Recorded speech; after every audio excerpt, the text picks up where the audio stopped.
مولاي صل وسلم دائما أبدا على حبيبك خير الخلق كلهم.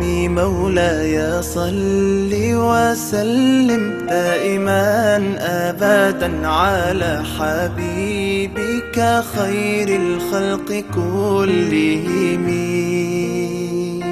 يا نبي سلام عليك، يا رسول سلام عليك، يا حبيب سلام عليك، صلوات الله عليك.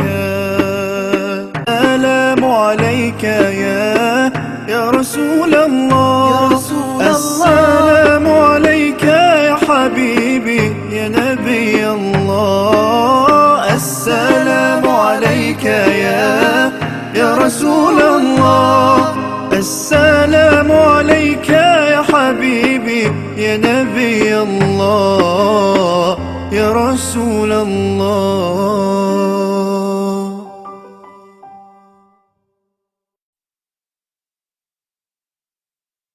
مولاي صل وسلم دائما أبدا على حبيبك خير الخلق كلهم.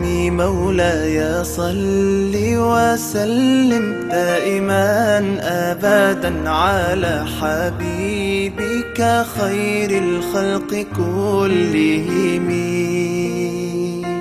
يا نبي سلام عليك، يا رسول سلام عليك، يا حبيب سلام عليك، صلوات الله عليك.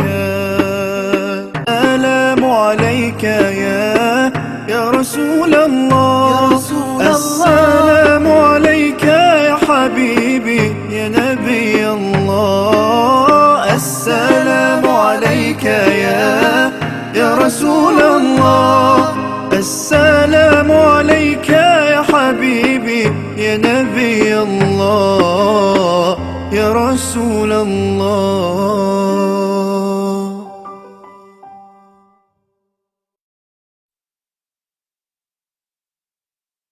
مولاي صل وسلم دائما أبدا على حبيبك خير الخلق كلهم. مولاي صل وسلم دائما أبدا على حبيبك خير الخلق كلهم. يا نبي سلام عليك، يا رسول سلام عليك، يا حبيب سلام عليك، صلوات الله عليك. سلام عليك يا رسول الله، السلام عليك يا حبيبي يا نبي الله. السلام عليك يا رسول الله، السلام عليك يا حبيبي يا نبي الله يا رسول الله.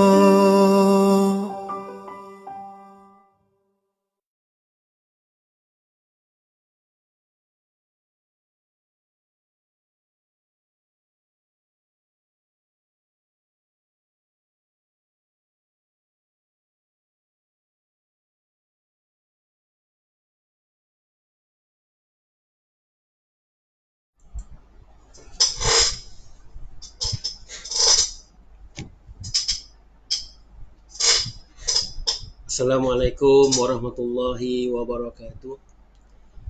Alhamdulillah, alhamdulillahi rabbil alamin. Wassalatu wassalamu ala asyrafil anbiya'i wal mursalin wa ala alihi wa sahbihi ajma'in. Alhamdulillah, segala puji dan kesyukuran kita panjatkan kepada Allah Subhanahu wa taala yang banyak, ya, melimpahkan rahmatnya, melimpahkan hidayahnya, melimpahkan rezekinya kepada seluruh makhluk yang diciptakannya. Dan juga jangan lupa, ya, selawat dan salam kita kepada junjungan besar kita Nabi Muhammad SAW, kepada isteri-isteri baginda, kepada ahli keluarga baginda, kepada para sahabat baginda, dan juga kepada golongan yang mengikuti baginda sampai hari kiamat, insya-Allah. Okey, baik. Tuan-tuan dan puan-puan sekalian, apa khabar? Kami di IR Tamar mendoakan, ya, agar kita semua dan juga keluarga diberikan oleh Allah Subhanahu Wa Taala akan kebaikan di dunia, diberikan oleh Allah Subhanahu Wa Taala akan kebaikan di akhirat, dan juga diselamatkan oleh Allah Subhanahu Wa Taala akan api neraka ni, insya-Allah. Okey, baik, tuan-tuan dan puan sekalian, insya-Allah pagi ini saya akan kongsikan dalam FB Live saya hari ini, iaitu tajuk checklist nak mula bisnes. Okey, apakah checklistnya? Okey, baik. Pertama-tamanya, ya, sebelum saya mulakan perkongsian saya hari ini, ingin saya memperkenalkan diri saya dahulu. Saya Abdul Rahman bin Muhammad Noor, kami daripada AR Tamar yang merupakan wakil pengedar untuk Musyid Al-Haramain Travel and Tourism Berhad, yang mana kami merupakan pengedar produk kesihatan parti Ajwa. Okey, baik. Dan juga kepakaran kami, ya, ialah membantu anda di luar sana, sama ada yang tua ataupun yang muda atau yang masih kecil, macam mana nak menjaga kesihatan melalui produk kesihatan Parti Tamal ni, Parti Ajwa ni, dan juga supaya apa? Supaya rasa lebih cinta dan sayang kepada Rasulullah SAW dan rasa rindu kepada Allah Subhanahu Wa Taala, insya-Allah. Dan juga kami ingin membantu tuan-tuan dan puan di luar sana yang ingin menjana pendapatan sampingan ataupun full time. Kita akan bantu. Okey, baik. Bagaimana kami dapat bantu tuan-tuan dan puan sekalian dengan melalui produk tadilah, ya, produk kesihatan Ajwa tadi. Dan juga andai kata tuan-tuan berminat ataupun ingin mengetahui lebih lanjut, boleh PM kami, DM kami di live ini ataupun di page kami IR Tamar, ataupun kalau tuan-tuan dan puan sekalian ada kenal siapa yang ingin dibantu, sharekan link ni, insya-Allah. Okey, baik. Saya teruskan perkongsian saya hari ini, iaitu checklist bagaimana ataupun checklist nak mula berniaga. Okey, baik. Perasan ke perasan, ya, ramai di kalangan kita ni berimpian, ada cita-cita untuk ada bisnes sendiri. Dan juga kita tahu juga, tak ramai juga yang sanggup juga, berimpian berniaga, tapi tak ramai yang sanggup untuk mengambil risiko, ya. Tahu bisnes tu berisiko tinggi, tapi tak aware bahawa bisnes ni kalau kita tak ikut step-stepnya atau kita tak ada ilmu yang betul, kita bermain dengan risiko lah, ya. Dan juga kadang-kadang kita gagal sebab apa? Sebab kita ingat kita dah pandai, ya, kita dah pandai, kita tahu banyak perkara, ya. Sedangkan dalam realiti sebenarnya berniaga ni, berimpian ni ialah kerana apa? Kerana kita tak tahu sejauh mana sebenarnya ilmu yang kita ada tu kita boleh gunakan di masa akan datang.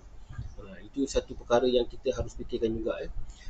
Saya cakap ni berdasarkan pengalaman saya lah, ya. Sebelum ni saya pun sebenarnya masa kecil pun banyak juga berniaga, dan banyak juga yang tutup jugalah, ya, masa kecil. Berniaga bila dah ke college pun gitu juga, di universiti pun sama juga, ya. Rupanya kita ingat kita dah pandai, rupanya kepandaian kita tu bukannya menjurus kepada perniagaan sebenarnya. Okey, baik.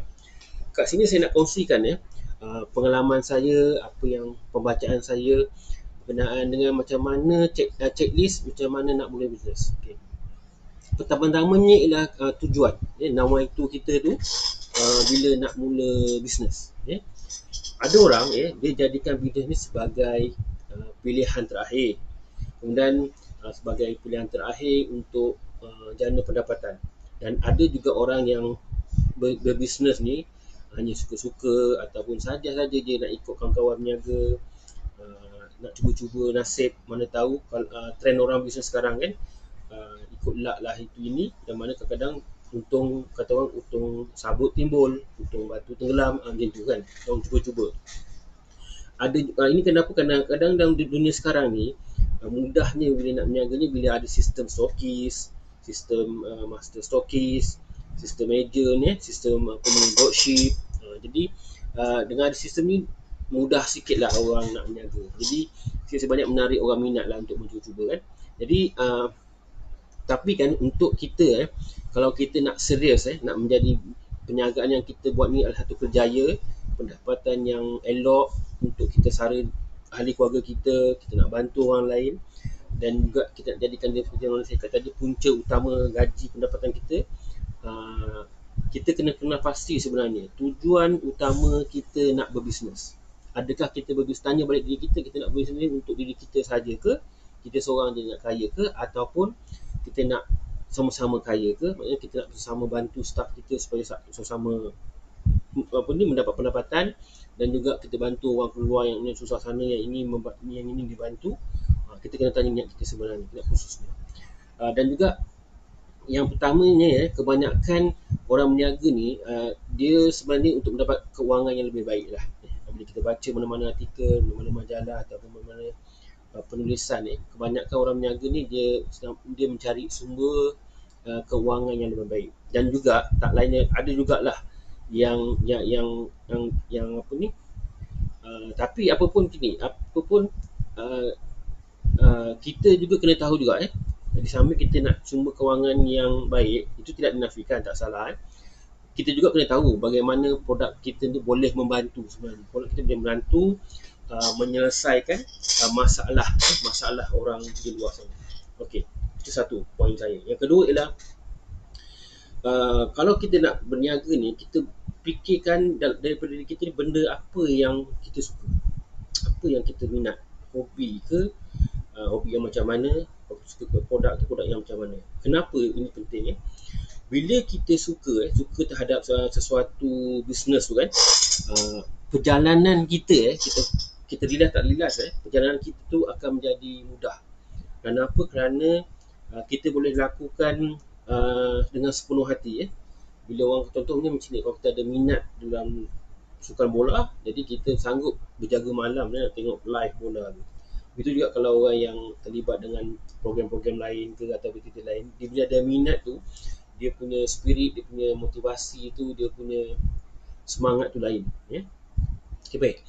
Katakan kita tak berminat contoh jika kita tak suka ataupun tak minat nak buat sesuatu perkara tu, atau rasa macam terpaksa, jadi ia sebenarnya tidak mendorong diri kita ni untuk lakukan yang terbaik lah. Ini saya cakap bukan sebagai bisnes Kalau siapa ada pengalaman bekerja, betul juga kalau ada staff yang macam tak minat bekerja dah jadi kita nampak prestasi dia makin turun, datang kerja pun nampak memang dia dah tak ada cenderung kat situ.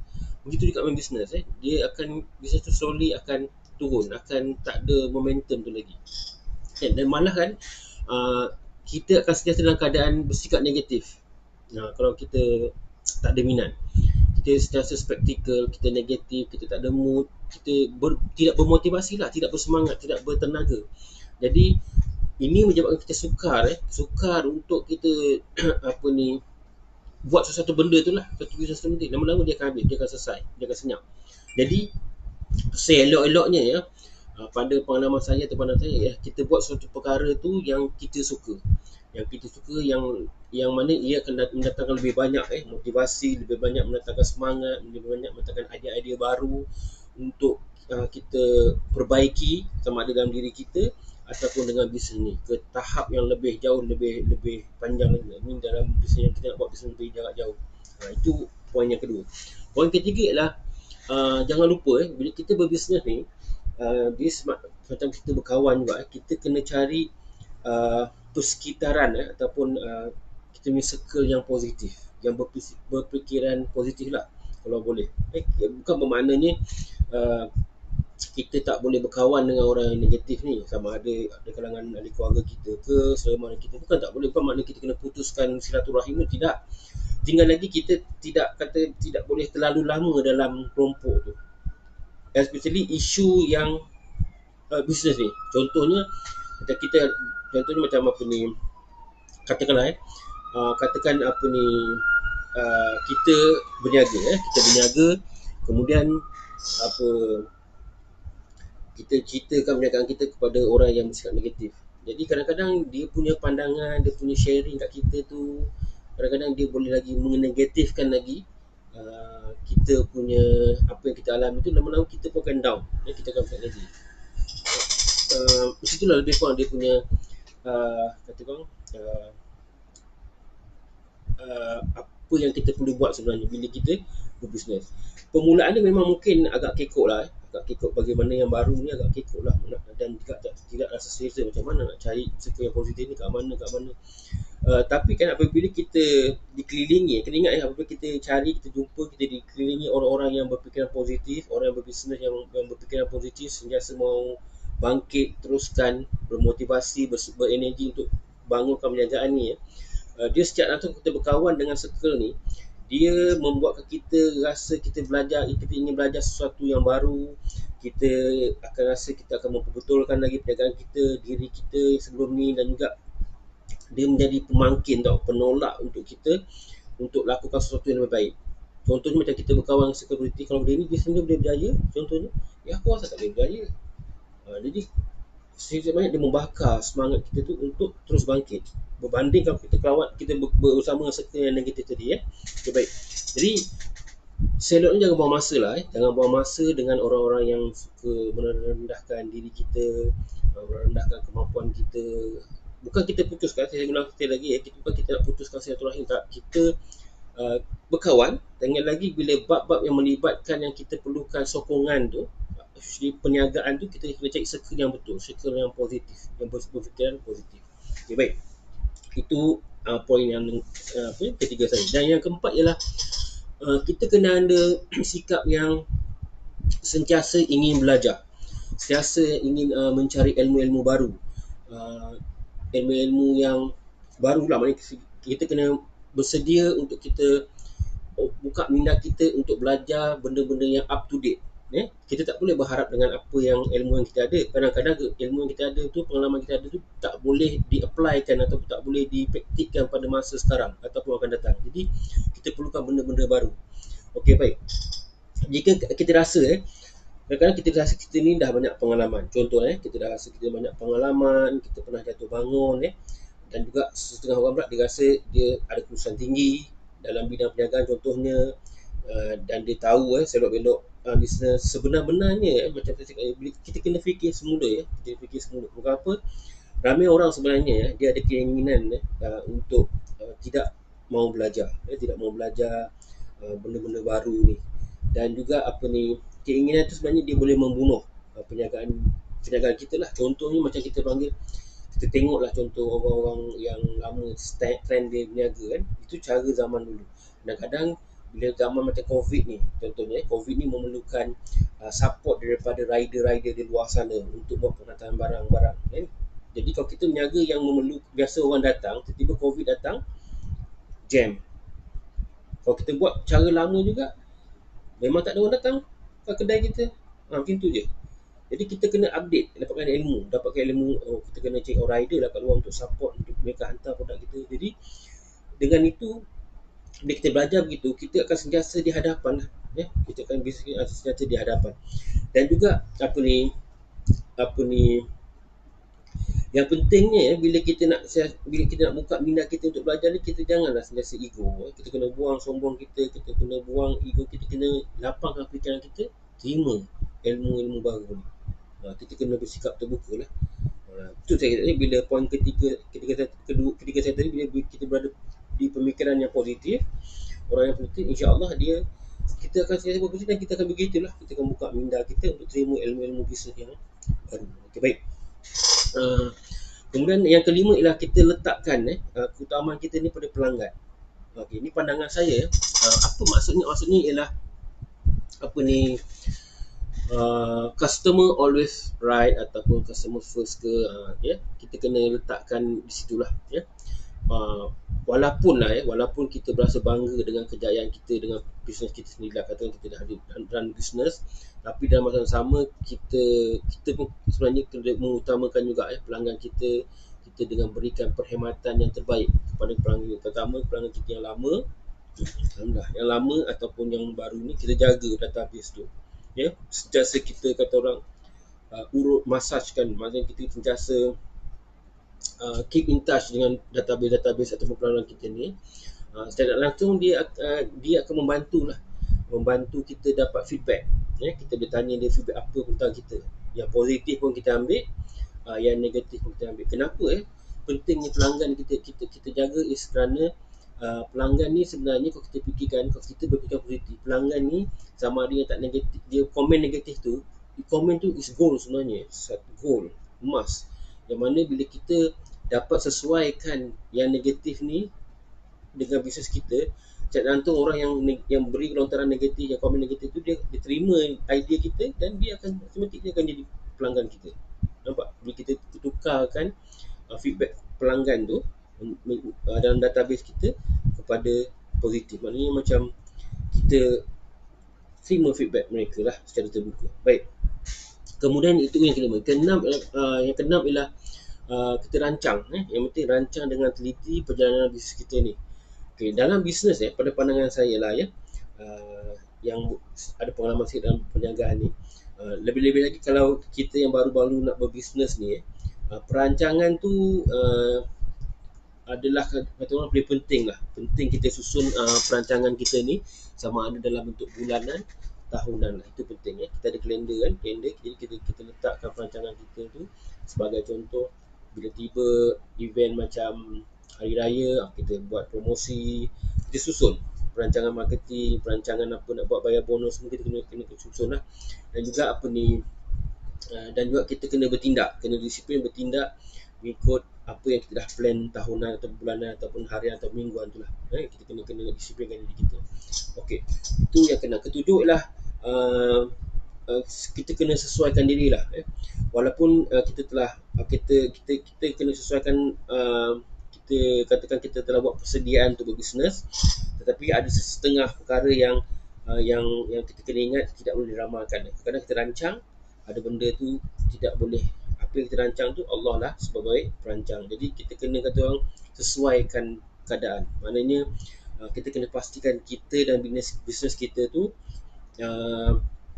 cukup bersedia apabila kita berdepan dengan keadaan-keadaan yang sukar ataupun di luar jangkaan. Contohnya macam tahun lepas kan, sebelum awal tahun lepas, sebelum PKP 1.0 kan, bulan Januari, Februari tu, tak ada siapa tahu yang bulan Mac tu kita akan kena COVID-19 dan situasi ni ialah kena lockdown 1.0.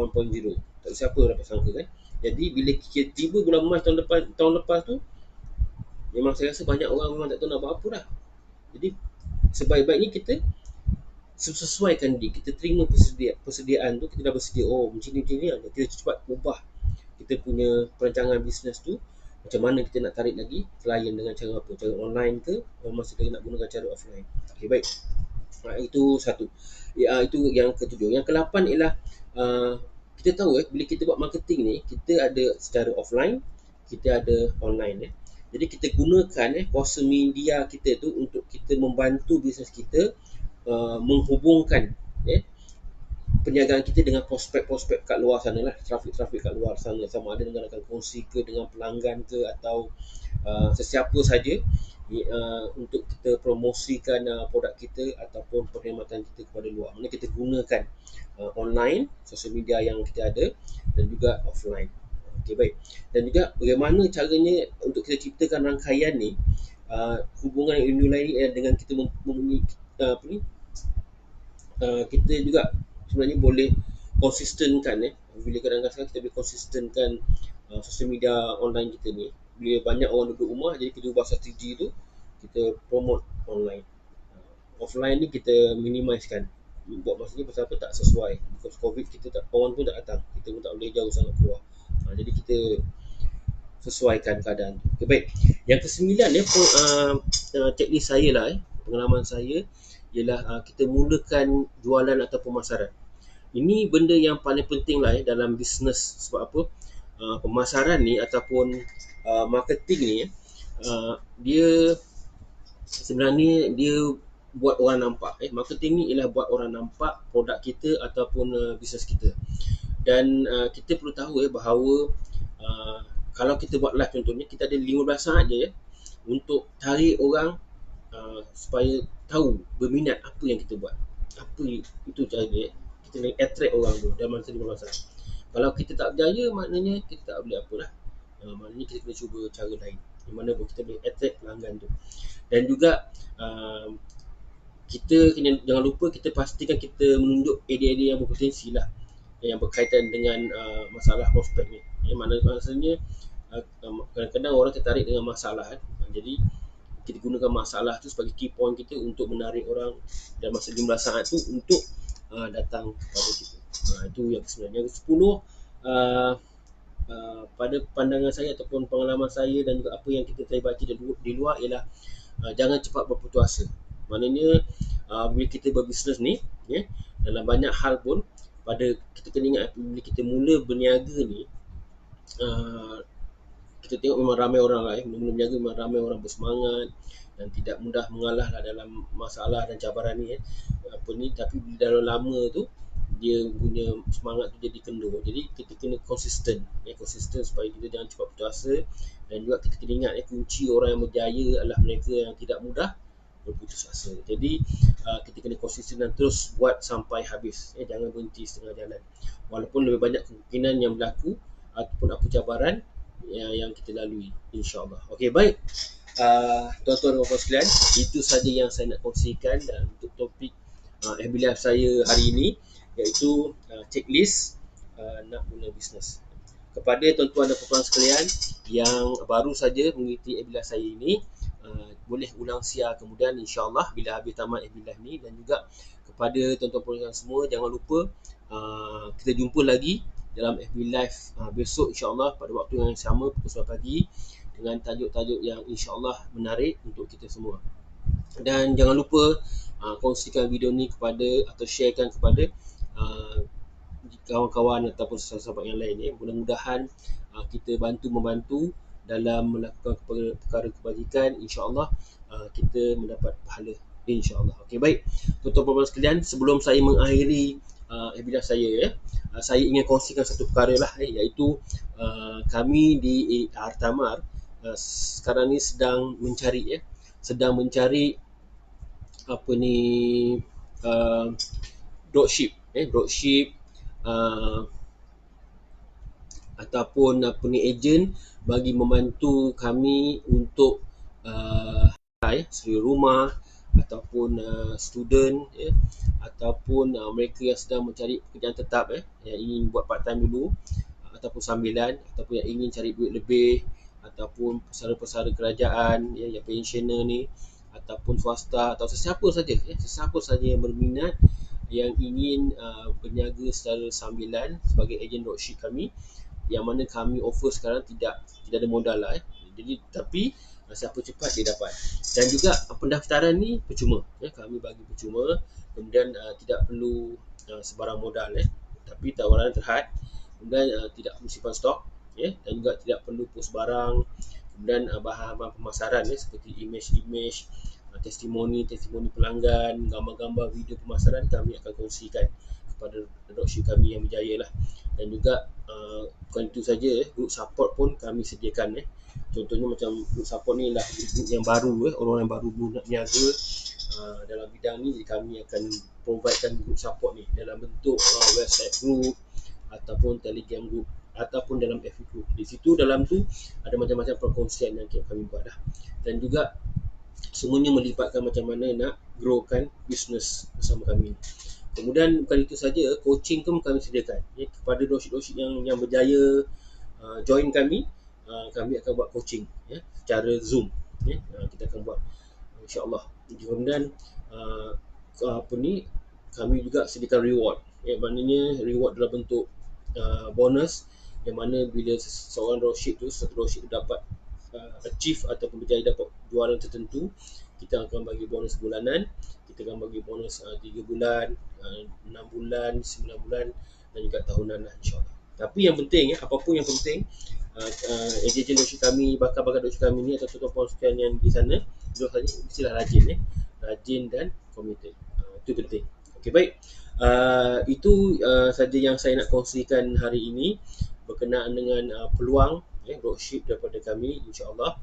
Dan sebelum saya mengakhiri webinar saya, suka saya untuk berpesan pada diri saya dan juga tuan-tuan dan puan-puan sekalian di luar sana, marilah kita bersama-sama menjaga kesihatan diri kita, menjaga kesihatan ahli keluarga kita, menjaga kesihatan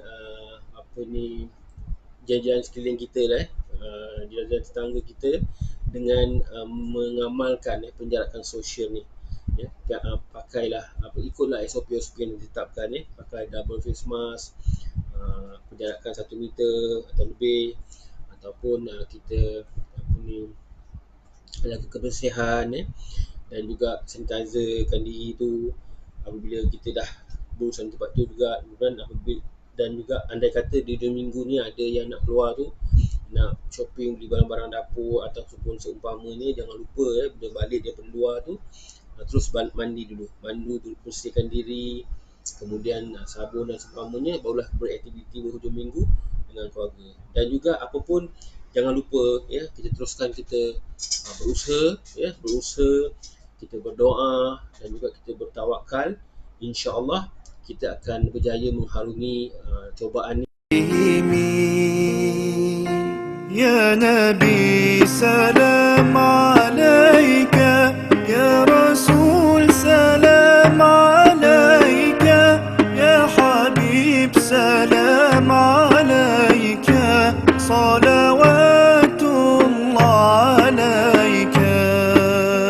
Salamu alaika ya Rasul Allah, Assalamu alaika ya Habibi, ya Nabi Allah. Assalamu alaika ya Rasul Allah, Assalamu alaika ya Habibi, ya Nabi Allah, ya Rasul Allah.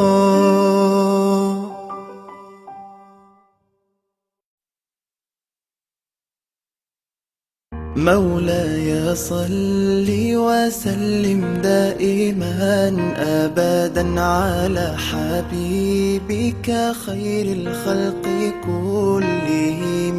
مولاي صل وسلم دائما أبدا على حبيبك خير الخلق كلهم. يا نبي سلام عليك، يا رسول سلام عليك، يا حبيب سلام عليك، صلوات الله عليك. سلام عليك يا رسول الله، السلام عليك يا حبيبي، يا نبي الله. السلام عليك يا رسول الله، السلام عليك يا حبيبي، يا نبي الله، يا رسول الله.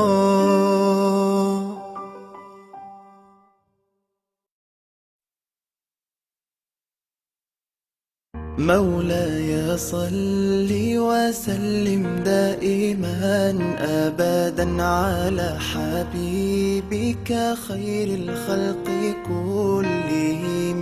مولاي صل وسلم دائما أبدا على حبيبك خير الخلق كلهم.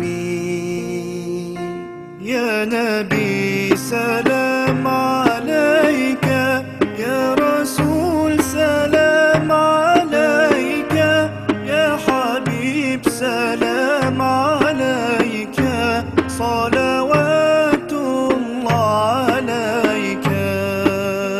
سلام عليك يا رسول رسول الله. السلام عليك يا حبيبي يا نبي الله. السلام عليك يا رسول الله. السلام عليك يا حبيبي يا نبي الله يا رسول الله.